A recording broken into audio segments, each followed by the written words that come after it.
হরে কৃষ্ণ। অজ্ঞাত ব্রতেও মিলল শ্রী নৃসিংহদেবের কৃপা। প্রহ্লাদের পূর্বজন্মের চমকপ্রদ কাহিনী। প্রহ্লাদ বললেন, হে ভগবান, হে নৃসিংহরূপ, হে সকল দেবগণের আরাধ্য প্রভু, আপনাকে প্রণাম জানাই।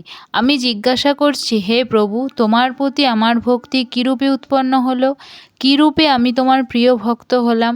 শ্রী নৃসিংহদেব বললেন, হে বুদ্ধিমান, একান্ত মনে শোনো। প্রাচীনকল্পে তুমি ব্রাহ্মণ ছিলে, কিন্তু বেদপাঠ করনি। তোমার নাম ছিল বসুদেব এবং তুমি ছিলে বেশ্যাসক্ত। তোমার কোনো সুকর্ম ছিল না, কেবল একটিমাত্র আমার ব্রত করেছিলে। সেই ব্রত প্রভাবে তোমার এরকম আমার প্রতি ভক্তি হয়েছে।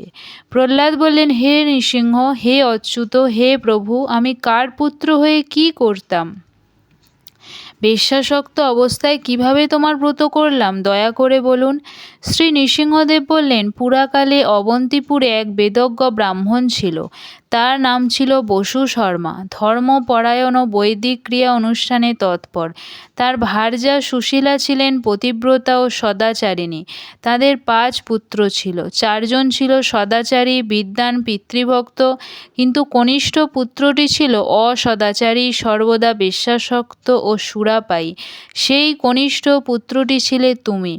একদিন তুমি ও তোমার বান্ধবী এক বনে বেড়াতে গেছিলে, কিন্তু হঠাৎ তোমাদের মধ্যে কলহ বেঁধে যায়। মনোমালিন্যের কারণে তোমরা আলাদা হয়ে নির্জন স্থানে বসে ক্রন্দন করতে থাকো। সারাদিন অনাহারে, জল না খেয়ে সারা রাত জাগরণে কাটাও। দুঃখিত মনে তুমি প্রার্থনা করেছিলে, হে ভগবান, আমি অধঃপতিত, চরিত্রহীন, মূর্খ। ভালো লোকেরা তোমার শরণাগত। আমি কারও নই, আমি নিঃসঙ্গ, অসহায়। হে প্রভু, আমাকে বিশুদ্ধ জীবন দাও।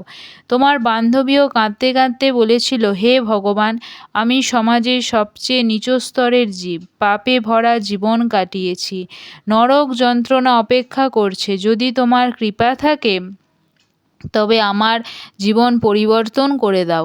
শ্রী নৃসিংহদেব বললেন, হে প্রহ্লাদ, সেই স্থানটি ছিল আমার প্রাচীন মন্দির, আর সেই দিনটি ছিল বৈশাখ মাসের শুক্লা চতুর্দশী, আমার আবির্ভাব দিবস।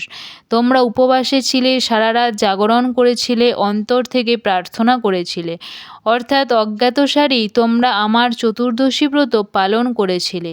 সেই ব্রতের প্রভাবে তুমি এ জন্মে আমার প্রিয় ভক্ত হলে, আর সেই বেশ্যাও স্বর্গে অপ্সরা হয়ে সুখ ভোগ করছে। হে প্রহ্লাদ, আমার এই ব্রত অত্যন্ত মহিমাময়। ব্রহ্মা সৃষ্টিশক্তি লাভের জন্য এই ব্রত করেছিলেন। মহাদেব ত্রিপুরাসুর বধের জন্য এই ব্রত করেছিলেন। দেবতারা স্বর্গসুখ লাভের জন্য এই ব্রত পালন করেছিলেন। যে এই ব্রত পালন করে, অপুত্র পুত্র লাভ করে, দরিদ্র ধনী হয়, আয়ু বৃদ্ধি পায়, ভক্তি ও মুক্তি লাভ হয়। স্ত্রীলোকেরা এই ব্রত করলে সৌভাগ্য লাভ করে, সৎ পুত্র পায়, দুঃখ দূর হয়।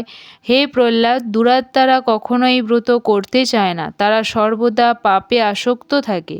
তাই বৈশাখ মাসের শুক্লা চতুর্দশীতে শ্রী নৃসিংহদেবের পূজা ও ব্রত পালন করা উচিত। একটি আন্তরিক প্রার্থনা, একটি অজ্ঞাতসার ব্রত জীবন বদলে দিতে পারে। সকলকে অগ্রিম নৃসিংহ চতুর্দশীর কৃষ্ণপ্রীতি ও শুভেচ্ছা। আশা করি সকলেই নৃসিংহ চতুর্দশী ব্রত পালন করবেন। হরে কৃষ্ণ।